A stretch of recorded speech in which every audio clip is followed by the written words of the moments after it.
No. No, Two different things. Listen, we're Chris, going in circles. You're telling I'm saying you should be able to see all the ballots. 100%. You're entitled to it under law. It's a good law. You should do it. Here's the problem. One, you can't say fraud when you don't know there is. Look at it, and then we'll all be here to report on it. I haven't said fraud. Well, but the governor has, the senator has, the president has. That's why I'm raising it. But here's the other thing. You guys don't have clean hands. You're a Florida congressman. You're on the federal level. I give you a pass. Scott, no pass. This woman who you just sued today, Scott sued, who's a Democrat in Broward County, she was asked to do the job by Governor Bush. She's been there 15 years. 8 of them were underneath Scott. He did nothing. The Secretary of State is a Republican. He did nothing. So it's your state. You keep having problems. Make the fixes. You've done nothing. I don't keep care having if the she was same appointed. problems. Well, that is a fair criticism of those counties, but it is totally unfair of you to paint all of Florida with the same brush, because in 65 of our 67 counties, including our most populated county, Miami-Dade, everybody did everything right. So this isn't a Florida problem. This is a Broward County problem. And everybody I don't care if did she's not appointed do by everything Jeb Bush right. or the Pope of Rome. Everybody She did didn't do not it right. do everything right. There were reports of trouble Republicans up and messed up? down both coasts. Look at the governor's race. Okay, look at this race. You've got trouble down there with how you do your elections. What was the allegation of trouble? Okay, what's then evidence that claim, Chris? You tell me what the problem was on the other coast. Where on the Gulf Coast was there a single problem with reporting ballots and complying with court orders? Take all the time you need. No, there are reports about people, how they match the signatures, that county by county the standards are different, where some people went to some lines, they weren't able to get in for a certain... I mean, there's always What complaints. county did that happen? Give me a county. Give me a county. There's a whole lawsuit. Give me one county. There's a whole lawsuit from Senator Nelson Chris, about then exactly name the this. county. You can't... It is so irresponsible of you to say that there are problems throughout There's Florida a lawsuit when about those it right problems now. are isolated to 2 counties. Not on Nelson's. Where Not are in you Nelson's, alleging that problem? Nelson. Go look at the pleadings. I'm not bringing the lawsuit. No, Nelson. But Senator Nelson is bringing it. Yes, Senator Nelson is bringing litigation so that he can effectuate a hand recount everywhere. And let me be clear. Oh, so he has an ulterior motive. Your guys are pleading fraud when they have no proof of it, but that's okay. They're hiding the proof. They're playing hide the ball with the freaking ballots. So how are we supposed to prove the fraud when they're not allowing us to go behind and have access to the things that we But how can you say there's fraud when you haven't seen the ballots? When a judge tells them they have to show it to us by 7 o'clock, they should have showed them to you. They tell us to come back at 10 a.m. the next morning. Shame on them. It's ridiculous. Shame on them. And it's not... Good, but don't cast that same shame on every other county in Florida where there's no evidence of wrongdoing. Even if Nelson's filed a lawsuit, look, you are asking for it both ways. That's Matt. not proof. You're asking for it both ways. You're saying we think there was fraud and we'll be able to prove it. We get to see these things we've never seen. Nelson says, I have proof that people weren't able to verify their ballots through signatures in a fair process, that it was different in different counties and it worked to my disadvantage. Allegation. We have so a is court yours. order. They have an allegation. That's all you have, too. False. We have a judge. We have a judge who said you violated the constitutional rights of Floridians. Did that judge? That's No. Hold on a second. Hold on.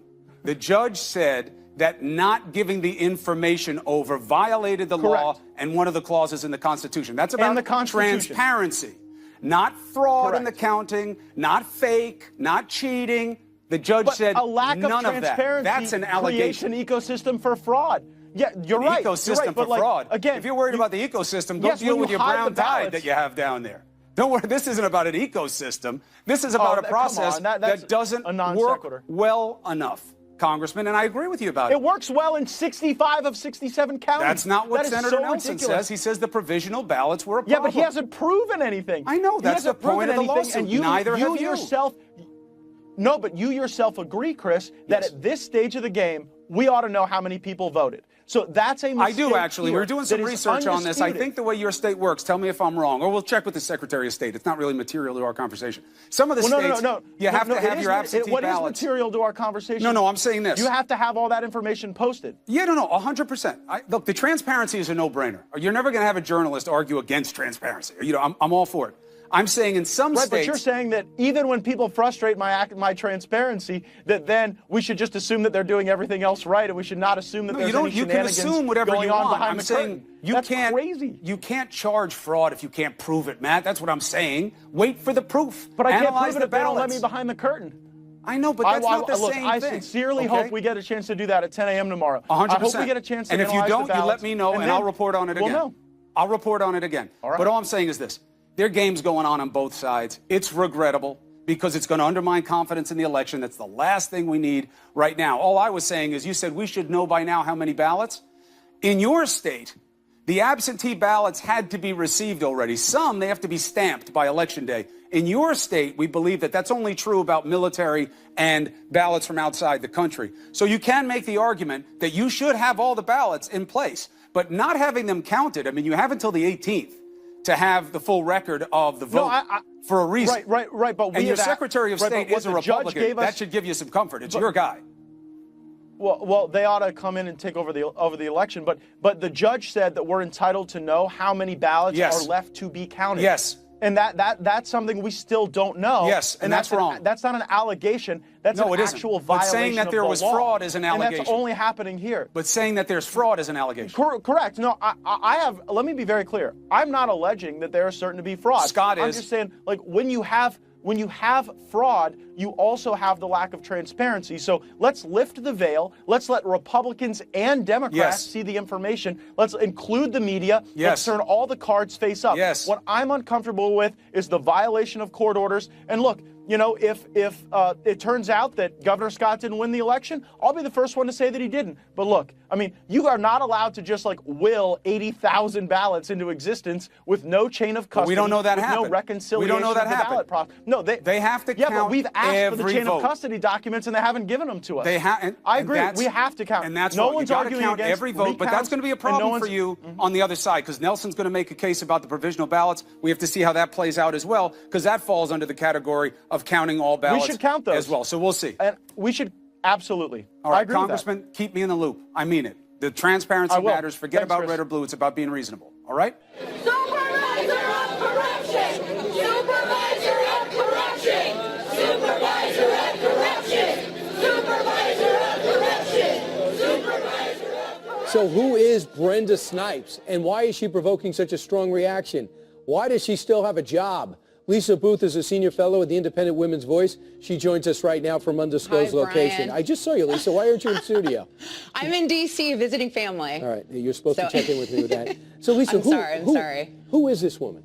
Well, to your former guest comment, she was appointed by Jeb Bush in 2003, but she is a Democrat, and she has been elected ever since to the position of the supervisor of elections for Broward County. Now, Broward County is the second most populous county in the state. It is also the most Democrat as well. And it's not just Republicans who have been critical of her either. The Miami Herald called Broward County the most controversial department of elections in Florida. So she's also received wide criticism from all around, really dating back to even 2004, where she failed to send out, I think it was something like over 50,000 absentee ballots from individuals who had requested them.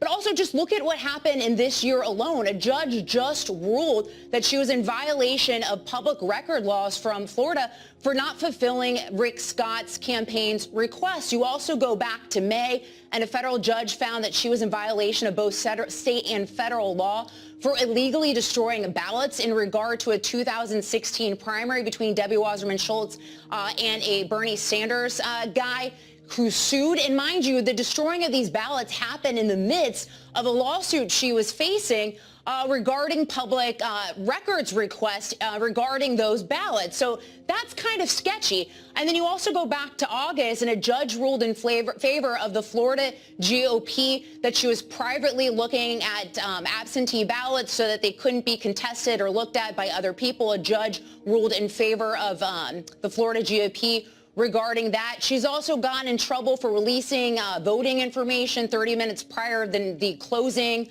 of the polls. And that was 2016. 2016, when that was actually the same primary where she got in trouble for destroying the ballots with Debbie Wasserman Schultz. So there's been a whole thing, even dating back to 2004, that she has received criticism over, and it's not just from Republicans. Lisa, not only is she doing a bad job, almost anybody else in the state could be doing a better job. So I asked the governor's office, I said, why isn't she fired? And they said it's a lot harder to fire somebody if they're elected. So it's much more complicated than, let's say you or I, we can get fired right away, you know. But I guess it's a little different there. Bottom line is, that's where the focus is. It's an extremely blue area. You cannot blame the Scott camp for being worried. Well, Final thought? Well, he could have removed her for incompetence. There's precedent for that. The person that was in that job before her was removed for that very reason. My understanding is that's not really the approach of the, Rick Scott administration. But I think it's very clear she's incompetent, and there's a lot of questions regarding what she's doing in Broward County.